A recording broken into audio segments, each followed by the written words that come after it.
Nursing এর সংস্কার এই মুহূর্তে দরকার। লেগেছে লেগেছে রক্তে আগুন লেগেছে, লেগেছে লেগেছে রক্তে আগুন লেগেছে। নার্সিং এর সংস্কার এই মুহূর্তে দরকার। এক দাবি, এক দফা, এক দাবি, এক দফা এক দাবি, এক দফা এক দাবি,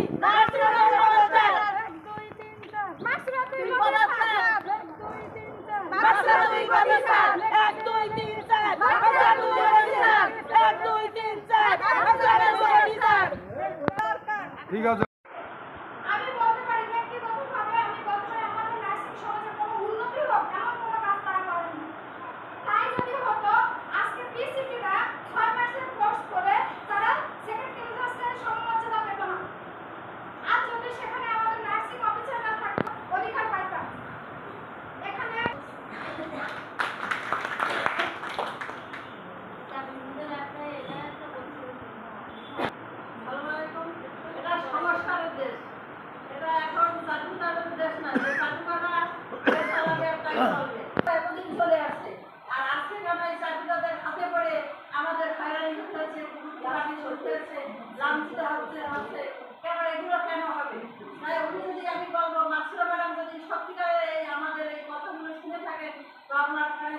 তখন উনি এটা বলবেন যে সত্যিকারের চাকরির দেশ না সঠিক দেশ চলে আসে এখন, যে সঠিক দেশের সংস্কার হওয়ার দরকার আছে এবং এটা ভালো লাগার দরকার আছে। মার্কসিজা ম্যাডামকে আমরা কখনো ছোট করতে চাইনি, কেন সে আমাদের প্রতি এভাবে ঠেকে গেল এবং সে জানে না কাজ করলে তার জন্য ইলেকট্রনিক কাজে দেওয়া হয়, কখনো সেই ইলেকট্রনিকের কাজ সে বুঝবে না। অর্থাৎ মার্কসিজা ম্যাডাম আমাদের পক্ষে নেই, যার কারণে সে জানে না যে একটা নার্সের ভূমিকা কতদূর। এই নার্স যদি না থাকতো বাংলাদেশে কখনোই এই নার্সের হাসপাতাল কোনো হাসপাতালে চলবে না, বিশ্বের কোনো হাসপাতাল চলবে না।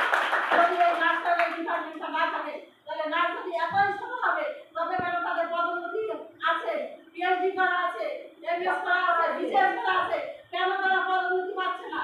কেন এই চাকরিদার দেশের কারণে এই দেশগুলো পাচ্ছে না?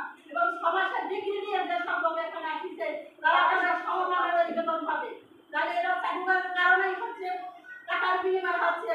সেটা নার্সিজা ম্যাডামকে আমি বলবো, তিনি যদি এই কথাগুলো শুনে থাকেন তিনি অন্তত তার বিজ্ঞ জ্ঞানে একবার চিন্তা করবেন যে তাদের দাবিটা কি। তাদের দাবিটা ছিল সামান্য, তাদের কোনো তাদের বিরতি আমাদের কোনো ক্ষোভ ছিল না, কিন্তু আমরা আমাদের দাবিটা আমরা লড়াতে চাচ্ছি, আমরা যাতে আমাদের দাবিটা পাই এটাই আমরা শাসন মানে নিতে যাচ্ছি। এইবারে আমি আমার বক্তব্য শেষ করছি। আমি কে তুমি কে কে বলেছে, কে বলেছে আমি কে তুমি কে, কে বলেছে, কে বলেছে দাবি মোদের একটাই, দাবি মোদের একটাই।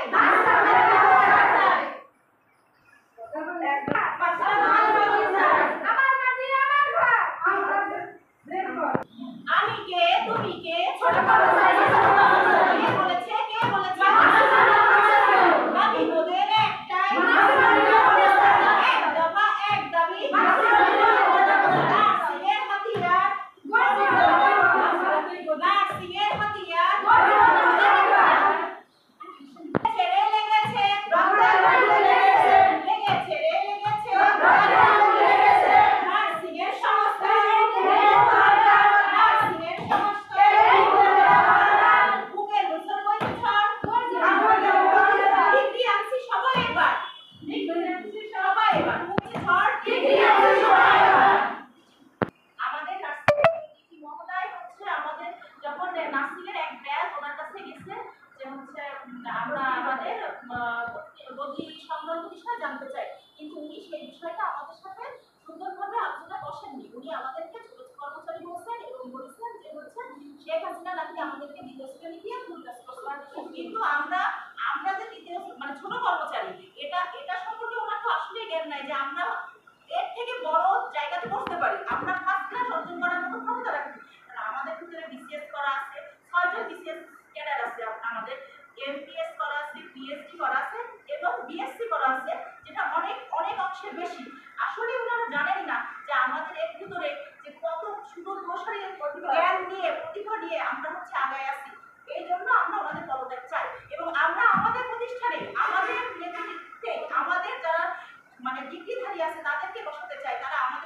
আনবে, আমাদেরকে আমাদের নার্সিংকে শুধু মশারি আরো মানে আগাইয়া চিন্তা ভাবনা দরকার। আপনার পরিচয়। আমি Putul Sikdar, senior staff nurse, Kalaroa Satkhira থেকে বলছি। আজকের যে আন্দোলনটা আমাদের নার্সিরা ম্যাডামের পদত্যাগ নিয়ে আমাদের আন্দোলনের ব্যাপারটা, কেন তাকে পদত্যাগ চান আপনারা? এই পদত্যাগটা চাচ্ছি যে আমাদের ভিতরে নার্সদের ভিতরে ডিগ্রিধারী অনেকেই আছে, বিএসসি, এমএসসি, পিএইচডি করা পর্যন্ত মেয়ে আছে, কিন্তু তাদের কোনো পদত্যাগ নিয়ে সার্টিফিকেটদের দলে করে ওনাদের পোস্টিং দিয়েছে। আমি এখানে নার্সিরা ম্যাডামকেও দোষ দেবো না, কেননা দোষ দেবো না কেন, তাকে সে পদে বসানো বুঝতে পারছে না, আমাদের কথা জানতে চাচ্ছে না। সে পদটা দখল করে সে তখন কখনোই বুঝতে চাচ্ছে না যে না, এই মেয়েদেরও ক্ষমতা আছে, বাইরেও চলার মতো তাদের পথ চলতে পারে, চলার মতো তাদের যোগ্যতা আছে। কিন্তু এই যে সার্টিফিকেটের দেশে পড়ে উনি ঘুষ টুস তো চলতেছে, বর্তমানে টাকা লেনদেন বড় অ্যামাউন্টের হচ্ছে সিস্টারদের ভিতরে, এগুলো তো আমরাই টের পাচ্ছি যে কি হচ্ছে না না হচ্ছে। কিন্তু উনি কখনো একটা বদলির জন্য গাড়ি দেখা যায় বছরের পর বছর ঘুরতে হচ্ছে, একটা বদলি হচ্ছে না কেন, এগুলো কেন হচ্ছে না? তাইলে এগুলো যখন উনি পারবে না, বা আমরা যখন আমাদের পদগুলো চাচ্ছি, কেন সে পদগুলো দেবে না? এটাই আমার দাবি যে কেন সে পদগুলো দেবে না? আমাদের মধ্যে অধিকার আছে, সম্মান আছে, যোগ্যতা আছে, সবকিছু আছে, কিন্তু উনি কেন দেবে না? এবং উনি কেন ছোট কর্মচারী বলবে? ছোট কর্মচারী কেন বলবে উনি? উনি অন্য কোনো ভাষায় বলতে পারতেন, কিন্তু কেন সে ছোট কর্মচারী হিসেবে দেখলো? তাহলে সে বিশ্বের দিকে কখনো তাকায়নি, সে কখনো বোঝেনি যে কি কাজে কি হবে এবং এদের প্রতিফলন কি হবে। তাই যদি উনি সসম্মানে এই কথাগুলো শোনেন ভালো কথা, না হয় আমরা এরপরে আমাদের সাতটা শুরু হবে। নার্সিংয়ের সংস্কার এই মুহূর্তে দরকার, নার্সিংয়ের সংস্কার এই মুহূর্তে দরকার।